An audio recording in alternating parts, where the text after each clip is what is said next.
ورنہ عقیدہ درست نہیں تو قربانی کیا کوئی عمل بھی قبول نہیں۔ یہ تو جانور کی قربانی ہے نا، جانور کی، آدمی اپنی جان کی قربانی دے دے، عقیدہ صحیح نہ ہو تب بھی جہنم میں جائے گا، گردن کٹوا دے بظاہر دین کے لیے، لیکن عقیدہ ٹھیک نہیں ہے تو گردن کٹوا کر بھی جہنمی ہے، جنت میں نہیں جا سکتا۔ ان اللہ لا ينظر الى صوركم واموالكم ولكن ينظر الى قلوبكم واعمالكم۔ اللہ کہتا ہے میں تمہارے مال کو نہیں دیکھتا، تمہاری صورتوں کو نہیں دیکھتا، میں تمہارے عملوں کو دیکھتا ہوں، تمہارے دل کو دیکھتا ہوں، دل میں میں ہوں یا میرے سوا کوئی اور بھی بیٹھا ہے۔ تو اس لیے بہت زیادہ احتیاط کرنی چاہیے قربانی کے معاملے میں۔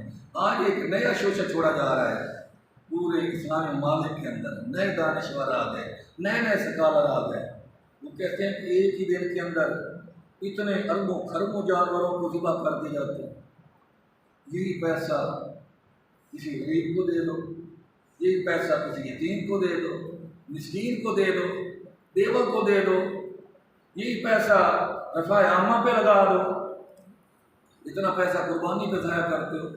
تو یاد رکھو قربانی نام ہی جانور کو ذبح کرنے کا ہے، اس کی شکل ہی ذبح کرنے کی ہے۔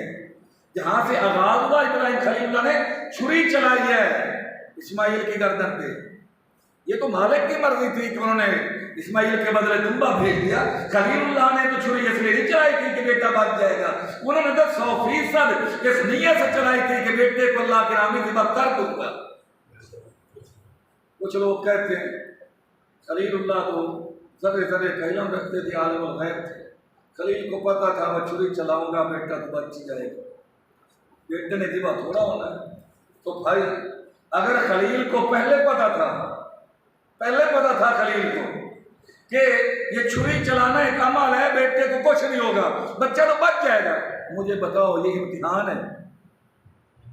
ایک طالب علم ہے، وہ امتحانی کمرے میں جا کے بیٹھتا ہے، پیپر دیتا ہے، اور اس کی بات پہلے ہو چکی ہے کہ تو جو کچھ مرضی کر لکھ دینا، خالی کاغذ ہی دے کے آ جانا، تیرے نمبر پکے ہیں، تجھے پاس کر دیا جائے گا۔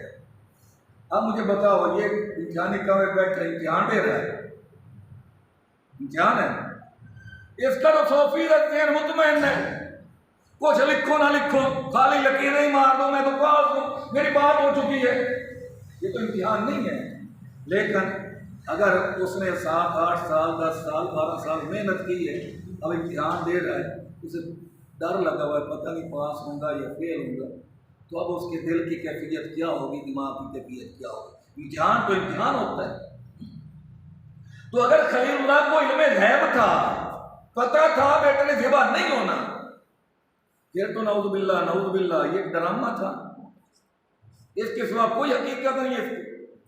قربانی تو تب بنے گی، امتحان تو تب بنے گا خلیل کو 130% یقین ہو کہ میں ذبح کروں گا، میرا بیٹا ذبح ہو جائے گا، پھر دل پہ ہاتھ رکھ کر، دل کو سخت کر کے، دل کو اللہ کی رضا کے تابع کر کے پھر بیٹے کی گردن پہ چھری چلانا، اس کو امتحان کہتے ہیں، اس کو قربانی کہتے ہیں، اس کو آزمائش کہتے ہیں۔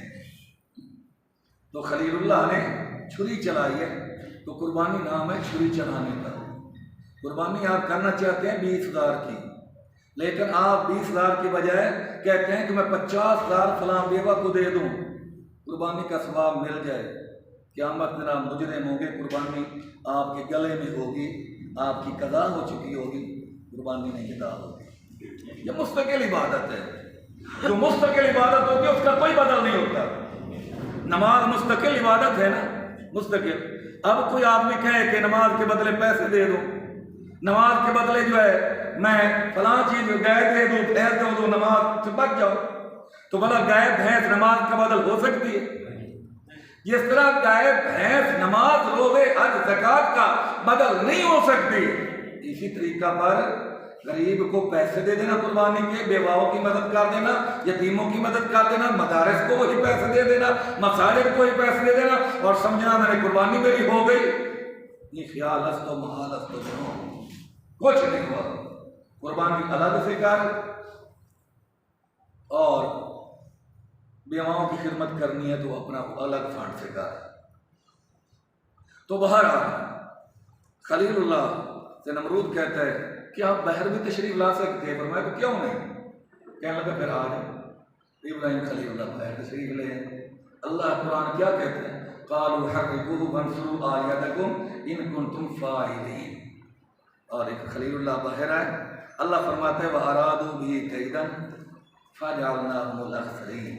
ان لوگوں نے، کافروں نے، نمرود سمیت میرے پیغمبر کو نقصان پہنچانے کا پروگرام بنایا، تدبیر بنائی، منصوبہ بنایا، لیکن میں نے انہیں خائب و خاسر کر کے رکھ دیا، وہ خسارہ پانے والوں میں سے ہو گئے۔ فَجَعَلْنَاهُمُ الْأَخْسَرِينَ، اخسرین خسارہ پانے والے، گھاٹا پانے والے، نقصان اٹھانے والے ہو گئے۔ اخسرین کی اور تفسیریں بھی لکھی ہیں، تفسیر اٹھا کے پڑھو۔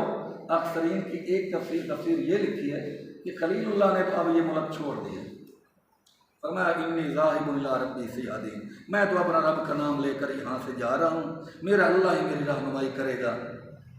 آپ نے عراق کا علاقہ، بابل کا علاقہ چھوڑ دیا، اب شام کے علاقے کی طرف آپ نے ہجرت فرمائی، رات سے مصر آتا ہے تو توجہ کرنا۔ خلیل اللہ چلے گئے، اللہ کہتا ہے فَجَعَلْنَاهُمُ الْأَخْسَرِينَ، ہم نے بنا دیا ان کو گھاٹا اٹھانے والا، نقصان اٹھانے والا۔ اس کی ایک تفسیر علماء نے یہ لکھی ہے کہ اس واقعے کے بعد، خلیل اللہ کے تشریف لے جانے کے بعد جو تھا ملک کے اندر مہنگائی کا طوفان آ گیا، ہر چیز مہنگی ہو گئی، یہ بھی اللہ کا عذاب ہوتا ہے۔ آج کون سی چیز ہے جو آپ خرید سکتے ہیں؟ آپ کے گھر میں مرچیں نہیں ہیں، 100 دفعہ سوچیں گے کہ یار اتنی مہنگی کہاں سے لیں؟ یہ تو میرے مالک نے رزق کا ذمہ اٹھا رکھا ہے نا، وَمَا مِن دَابَّةٍ فِي الْأَرْضِ إِلَّا عَلَى اللَّهِ رِزْقُهَا۔ آج اقبال میں آتا ہے رزق اس کا پہلے لکھ دیا جاتا ہے، ورنہ جو حالات ہیں آپ دیکھیں کہ ان حالات کے اندر آدمی زندگی گزار سکتا ہے؟ کپڑا خریدنے کی طاقت نہیں ہے، سبزی خریدنے کی طاقت نہیں ہے، گھی خریدنے کی طاقت نہیں ہے، گاڑی لینا آسان ہے، پیٹرول ڈلوانا مشکل ہے، پیٹرول ڈلوانا مشکل ہے، ہر آئے دن مہنگائی مہنگائی مہنگائی مہنگائی مہنگائی۔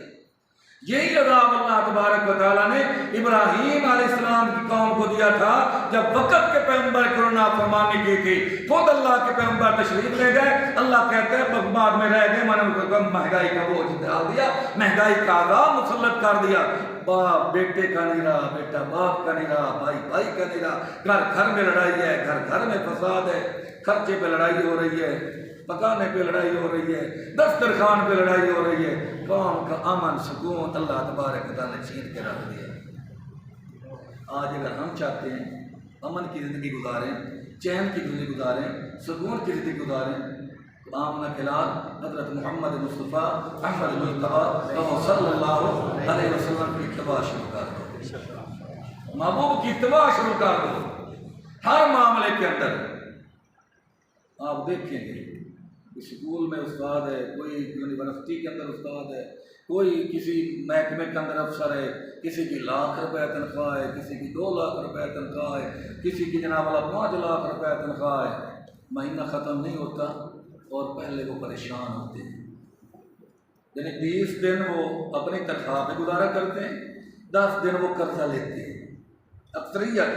اکثریت سب کی بات نہیں کر، اکثریت 10 دن قرضہ لے کر گزارتے ہیں، جب نئی تنخواہ آتی ہے تو پھر وہ قرضہ اتارتے ہیں۔ لیکن ایک آدمی ایسا ہے جو مسجد میں بیٹھ کر اللہ کا قرآن پڑھا رہا ہے، مدرسے میں بیٹھ کر اللہ کا قرآن پڑھا رہا ہے، یا دین کے کس شعبے کے اندر، یہ جو تبلیغی جماعت والے آتے ہیں یہ سارے لینڈ لارڈ نہیں ہوتے، امیر کبیر بھی ہوتے ہیں، جن کی دولت ہمارے اندازے سے بھی زیادہ ہے، وہ لوگ بھی ہوتے ہیں، لیکن ایسے لوگ بھی ہوتے ہیں جن کے گھر میں چولہا بھی نہیں چلتا، ایسے لوگ بھی جماعت کے ساتھ ہوتے ہیں، لیکن کسی کے چہرے پہ آپ نے پریشانی نہیں دیکھی ہو، کسی کے چہرے پہ جب بھی آپ مسافر کریں گے آپ کو مسکرا کر ملیں گے، ان کے چہرے پہ مسکراہٹ ہوگی، پریشان نہیں ہوں گے، نہ کپڑے کی وجہ سے، نہ علاج معالجے کی وجہ سے، کسی وجہ سے پریشان نہیں ہوں گے۔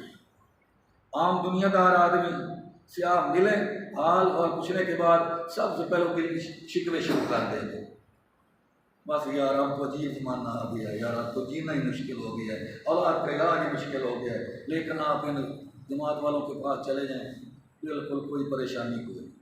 بالکل کچھ نہیں۔ مدارس والوں کے پاس چلے ہیں، پڑھا رہے ہیں، 5,000 تنخواہ ہے، 6,000 تنخواہ ہے، زیادہ دام مانگو تو 20,000 کو پہنچ جاؤ گے، وہ بہت بڑا عالم ہوگا، شیخ الحدیث ہوگا، 20,000 تنخواہ ہوگی، جب ملو گے چہرے پہ مسکراہٹ ہوگی، کپڑے صاف ستھرے ہوں گے، جوتا اچھا ہوگا، امامہ اچھا ہوگا، چہرے پہ مسکراہٹ ہوگی۔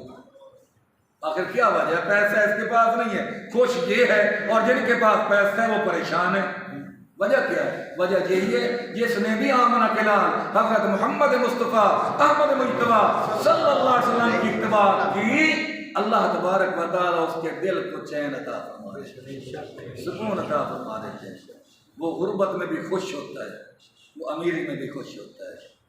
اور جو میرے محبوب کی اتباع نہ کرے، ساری کائنات کی دولت مل جائے، بہت بڑا محل ہے، کئی کمرے ہیں، رنگ روغن دیکھو تو وہ رنگ بھی غیر ملک سے آیا ہے، اور رنگ کرنے والے بھی باہر ملک سے آئے ہیں۔ گاڑی دیکھو تو جو محل کا رنگ ہے کمروں کا، وہی گاڑی کا رنگ ہے، جو کپڑے پہنے ہوئے ہیں وہ بھی اسی رنگ کے پہنے ہوئے ہیں، جو اینک ہے وہ بھی اسی رنگ کی اینک ہے۔ جب دسترخوان لگتا ہے کھانوں کی گنتی نہیں ہوتی کتنے کھانے، لیکن سکون چین قرار نہیں۔ کہتے یار فلاں گولی کھاتا رہا ہوں، اب تک تو نیند آتی رہی، اب گولی کا اثر بھی ختم ہو گیا، گولی کا اثر بھی ختم ہو گیا، کوئی اور ڈاکٹر بتاؤ، 2 4 5 گولیاں سکون کی کھاتے ہیں تو پھر بھی گھنٹہ 2 گھنٹے نیند آتی ہے، سکون ملتا ہے، اس کے بعد پھر ساری رات تارے گنتے ہیں۔ کیا کرے گا دولت کو؟ کیا کرے گا کوٹھیوں کا؟ کیا کرے گا پجاروں کا، ڈالے کا؟ کیا کرے گا ہوائی جہاز کا؟ کیا کرے گا اس زندگی کا جس زندگی میں سکون ہی نہیں ہے؟ اور سکون کوٹھیوں میں تو ہے نہیں، سکون رقبے میں تو ہے نہیں، کارخانے میں تو ہے نہیں، فیکٹری میں تو ہے نہیں، سکون کہاں ملے گا؟ اللہ کا قرآن کہتا ہے الا بذکر اللہ تطمئن القلوب، میں نے اپنی یاد میں دلوں کا چین رکھا ہے، دلوں کا قرار رکھا ہے، دلوں کا سکون رکھا ہے۔ تو اللہ تبارک و تعالیٰ کے احکامات پر چلیں، آمنہ کلال کے طریقوں پہ چلیں، چین ملے گا، قرار ملے گا، سکون ملے گا۔ اللہ کے احکامات کو چھوڑیں گے، مصطفیٰ کے طریقوں کو چھوڑیں گے، قسم رب کعبہ کی قارون کی دولت بھی مل جائے، سکون نہیں تو دولت کو کیا کرو گے؟ ایک آدمی ہے، وہ اس کے پاس نیچے بچھانے کے لیے بھی کچھ نہیں ہے، اس نے بوری بچھائی ہوئی ہے، تو جو ہے نا بوری کے اوپر لیٹا سکون کی نیند سو رہا ہے۔ ایک آدمی تخت کے اوپر پڑا ہے، تخت کے اوپر صوفے کے اوپر پڑا ہے، لیکن سر رات آنکھیں کھلی کی کھلی ہیں، آنکھ لگ نہیں رہی، تو بتاؤ یہ سکون میں ہے بوری کے اوپر لیٹنے والا کہ تخت والا سکون میں؟ اللہ تعالیٰ سب کو دل کا سکون عطا فرمائے، چین قرار عطا فرمائے، اور تب ملے گا جب اللہ کے احکامات بھی چلیں گے، آمنہ کلال صلی اللہ علیہ وسلم کے طریقوں پہ چلیں گے۔ خلیل اللہ ہجرت فرما کے تشریف لے گیا، رات سے مصر آ گیا۔ مصر کا بادشاہ اس ٹائم تھا جس کا نام تھا صادق بن صادق، صادق بن صادق، بدکار آدمی تھا، اور آپ کے نکاح میں حضرت سارہ تھے، چچا کی بیٹی تھی۔ وقت کے دوسرے پیغمبر حضرت لوط علیہ السلام، حضرت لوط علیہ السلام یہ بھی ابراہیم خلیل اللہ کے چچا کے بیٹے تھے، چچا کے بیٹے تھے، چچا داد بھائی تھے، اور حضرت لوط اور حضرت سارہ یہ بہن بھائی تھے دونوں۔ قرآن کہتا ہے جب یہ منظر دیکھا نا نمرود کی آگ والا، فآمن لہ لوط، حضرت لوط علیہ السلام نے حضرت ابراہیم کا کلمہ پڑھا، لا الہ الا اللہ ابراہیم خلیل اللہ، اور پھر حضرت ابراہیم کے ساتھ ہجرت کر گئے۔ حضرت سارہ تو حضرت ابراہیم کے نکاح میں تھی، وہ بھی ہجرت کر گئے۔ مصر کا بادشاہ ظالم بادشاہ بدکار بادشاہ تھا، سواری لے کے آیا، حضرت سارہ کو سوار کر کے چھین کر لے گیا۔ بدکار آدمی تھا، ظالم آدمی تھا، لیکن اسے یہ نہیں پتا تھا کہ اللہ والوں کی عزت کا موافق خود اللہ ہوتا ہے۔ دو طرح کی روایتیں ہیں، ایک روایت یہ ہے کہ اپنے محل میں لے گیا اور بری نیت کے ساتھ اس نے حضرت سارہ کی طرف ہاتھ بڑھایا، ہاتھ اس کا شل ہو گیا، فالج پڑ گیا۔ دعا کے کہتے ہیں سارہ معافی دے دے، دعا کر میں ٹھیک ہو جاؤں، مجھے کوئی نہیں کروں۔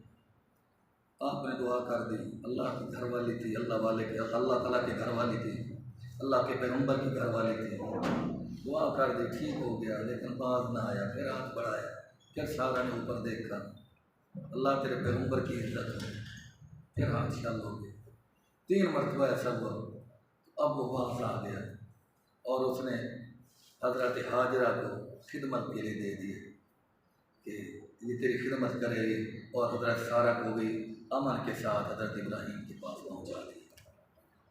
اور ایک روایت کہتا ہے جب وہ لے کر چلا گیا، حضرت ابراہیم خلیل اللہ پریشان بیٹھے ہیں، اللہ میری عزت ہے، کیا بنے گا، ظالم بادشاہ ہے۔ اللہ نے فرمایا خلیل نہ گھبرا، تیری حفاظت میں میرے ذمہ ہے، تیری عزت کی حفاظت میرے ذمہ ہے۔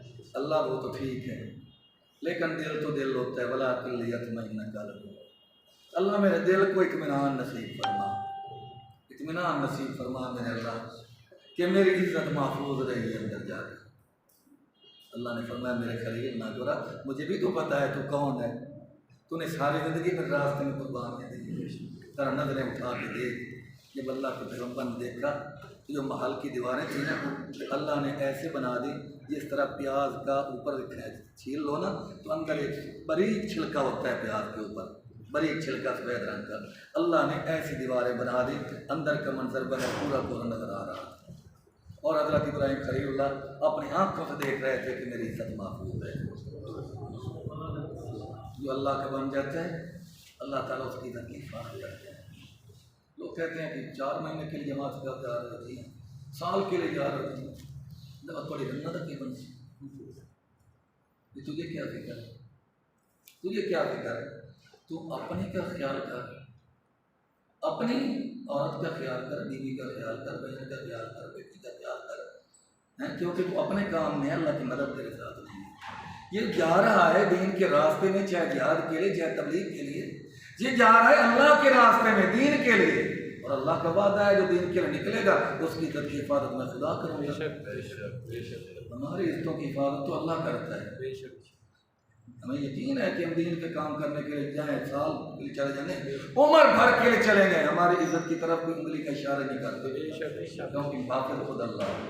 لیکن جو اپنے کام کاج کے اندر مصروف ہیں وہ سوچیں کہ ہماری عزتوں کا کیا بنے گا۔ سعودیہ جا رہا ہوں 5 سال کے لیے، امریکہ جا رہا ہوں 10 سال کے لیے، دبئی جا رہا ہوں 5 سال کے لیے، اس کو کوئی بھی نہیں کہتا تیرے رن کی بن سی، تیرے دیاں بہن کی بن سی، کوئی نہیں آپ سے اس نے آپ سے دین کے راہ دے۔ یہ شیطان ہے، شیطان ہے، اور شیطان نے یہ پٹی پڑھاتا ہے کہ یہ باتیں کر کے لوگوں کو گمراہ کرو، لیکن قیامت کی صبح تک دین بھی رہے گا، دین والے بھی رہیں گے، اور دین کی آواز لگتی رہے گی، چلتی رہے گی۔ حضرت ابراہیم خلیل اللہ لے کر چلے گئے، بیت المقدس فلسطین پہنچ گئے، وہاں موافقات کی 5-7 بستیاں تھیں۔ حضرت لوط علیہ السلام ابراہیم خلیل اللہ کے چچا داد بھائی حضرت سارہ کا بھائی تھے، اللہ نے انہیں بھی نبوت عطا فرمایا آپ ان بستیوں کی طرف جاؤ، آپ پیغمبر ہو، آپ نبی ہو، آپ انہیں تبلیغ کرو۔ اور حضرت ابراہیم خلیل اللہ دل میں سوچتے کاش حاجرہ کے ساتھ نکاح ہو جاتا، سارہ سے اولاد نہیں ہوئی، اللہ کو حاجرہ سے اولاد عطا فرما دیں۔ حضرت سارہ کے دل میں خیال آیا، اب بادشاہ نے تو حاجرہ دی تھی حضرت سارہ کی خدمت کے لیے، حضرت سارہ نے سمجھا جب کہ میرے سرتاج کے طبیعت یوں لگتی ہے کہ چاہتے ہیں کہ شاید اس سے میری اولاد ہو جائے، تو حضرت سارہ نے خود مشورہ دیا، اے میرے سرتاج میرا مشورہ یہ ہے کہ آپ حاجرہ سے نکاح فرما دیں۔ تو اب خلیل اللہ نے حضرت حاجرہ سے نکاح کر لیا، نکاح ہو گیا، رہنے لگے، 80 سال کی عمر ہو گئی، ایک روایت میں آتا ہے ایک کم 100 سال کی عمر ہو گئی، ایک روایت میں آتا ہے 105 سال کی عمر ہو گئی۔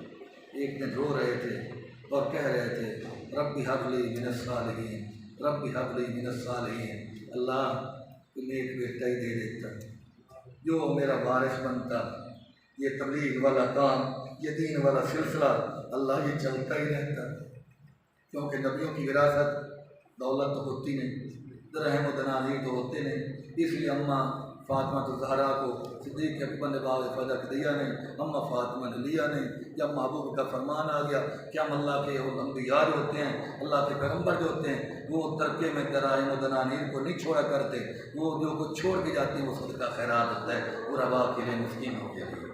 انبیاء کی وراثت دین ہوتی ہے، شریعت ہوتی ہے۔ اللہ ہمارے سے دے دے مل جانے کے بعد جو دین کا چراغ روشن رکھے، تبلیغ کا چراغ روشن رکھے، وہ بھی بے نیاز ہے۔ دینے پہ آیا تو دشمنوں کو درجوں دے دیتا ہے، نہ دینے پہ آیا تو خلیل کی عمر اتنی ہو گئی ہے، ایک بھی نہیں دیا، لیکن جب دینے پہ آیا ہے تو عمر 105 سال ہے۔ دینے پہ یہاں سے اس کی بے نیازی معلوم ہوتی ہے، 105 سال عمر ہے۔ فوراً کہا جبریل لبیک یا رب جلیل، جا سجدے سر نہ اٹھائے میرا پیغمبر، پہلے کہہ کے فبشرناہ بغلام حلیم، خلیل مبارک ہو، اللہ نے حلیم بیٹا دینے کا فیصلہ کیا۔ ہمارا عقیدہ ہے حلیم ہو وہ بھی شان والا، حلیمہ ہو وہ بھی شان والا۔ خلیل کو اللہ نے حلیم دیا، میرے محبوب محمد کو اللہ نے حلیم دیا، وہ بھی شان والا، حلیمہ بھی شان والی۔ اللہ میں نے تو صالح مانگا ہے، نیک مانگا ہے۔ فرمایا خلیل جو بیٹا دے رہا ہوں نا، اس کے اوپر ایسی آزمائش آئے گی، ایسا امتحان آئے گا میرے خلیل، وہ صرف نیک بندہ جو ہے نا اس پہ صرف پورا نہیں اتر سکتا۔ کبھی کبھی نیک آدمی بھی گھبرا جاتا ہے، کمزور ہے نا انسان۔ ضروری تو نہیں کہ جو نیک ہے وہ بہت بڑا بہادر بھی ہو، بہت بڑا دلیر بھی ہو، کٹ مرنے کا جذبہ بھی اس کے اندر ہو، نہیں، کٹ مرنے کا جذبہ اس کے اندر ہوتا ہے جو نیک بھی ہو اور پھر صابر بھی ہو۔ تو خلیل اللہ نے تو اپنے علم کے مطابق کہا نا، یا اللہ مجھے صالح ربی حبلی من الصالحین، صالح بیٹا دے، نیک بیٹا دے، جو تیرا نام بھی روشن رکھے، میرا نام بھی روشن رکھے۔ اللہ کو پتا تھا اس دعا کے بدلے جو بچہ عطا کروں گا اس کو چھری کے نیچے بھی تو لیٹنا پڑے گا، اس کو باپ کے بغیر جنگل بیابان میں بھی تو رہنا پڑے گا۔ تو صرف نیک تو یہ کام نہیں کر سکتا، نیک بھی ہو اور ساتھ صابر بھی ہو۔ اللہ نے فرمایا بشرناہ بغلام حلیم، ہم نے بشارت دے دی کہ نیک بھی دے رہا ہوں، ساتھ بردبار بھی دے رہا ہوں۔ یہی وجہ جب خلیل نے کہا تھا کہ بیٹے میں نے خواب دیکھا ہے، انی اذبحک فانظر ماذا تری، تجھے ذبح کر رہا ہوں، تیرا کیا خیال ہے؟ تو اسماعیل کیا کہہ لیا، ابت افعل ما تؤمر، ابا کرو نا جلدی جلدی کرو، اللہ کا حکم پورا ہونے میں دیر نہ ہو جائے۔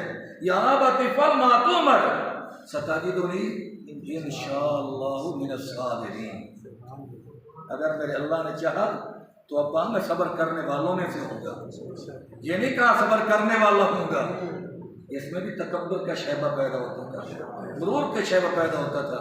اللہ کے پیغمبر نے بولا فضل استعمال فرمایا، فرمایا انشاءاللہ من الصابرین، اگر میرے اللہ نے چاہا تو میں صابرین میں سے ہوں گا۔ جب ذبح کرنے لگے تو کیسا بیٹا ہے، کہتے ابا جان ایسے کرو میرے ہاتھ باندھو، کہیں ایسا نہ ہو کہ آپ چھری پھیریں اور مجھے تکلیف ہو، میں تڑپنے لگ جاؤں اور میرا اللہ ناراض ہو جائے کہ میرے لیے جان دے رہا ہے اور تڑپ رہا ہے۔ ابا جان اپنی آنکھوں پہ پٹی باندھ لو، ایسا نہ ہو کہ آپ کی آنکھیں میرے گردن کو کٹتے دیکھیں، خون نکلتا دیکھیں، شفقت فطری کی ہوش میں آئے، آپ کا ہاتھ کی روک نہ جائے۔ ابا مجھے الٹا لکھا ہے تاکہ میری آنکھ بھی آپ کے چہرے کو نہ دیکھے کہ باپ میرے گردن پہ چھری چلا رہا ہے۔ اسی کو علامہ اقبال نے کہا تھا یہ فیضان نظر تھا یا کہ مکتب کی کرامت تھی، وہ سکھائے کس نے اسماعیل کو آداب فرض تھی۔ اسی کے مطابق اللہ نے کیا، لیکن چھری نہیں چلتی۔ ابا جلدی کرو، بیٹا میں تو سارا دور لگا رہا ہوں، ابا جلدی کرو۔ پھر جبریل نے کان میں آواز دی، بنادیناہ یا ابراہیم قد صدقت الرؤیا انا کذالک نجزی المحسنین۔ اور ایک روایت میں آتا ہے جب چھری نہیں چل رہی تھی تو حضرت اسماعیل نے کہا ابا لگتا ہے ہماری یہ ادا اللہ کو پسند نہیں ہے، آپ میرے ہاتھ کھولیں، ہو سکتا ہے میرا رب مجھے تڑپتا ہی دیکھنا چاہتا ہوں۔ ابا آپ اپنی آنکھوں سے پٹی بھی کھول لیں، ہو سکتا ہے میرا رب چاہتا ہو ادھر باپ بیٹے کی نظر ملے اور ادھر چھری چلے۔ ابا مجھے سیدھا لکھا ہے، پھر ویسے ہی کر دیں،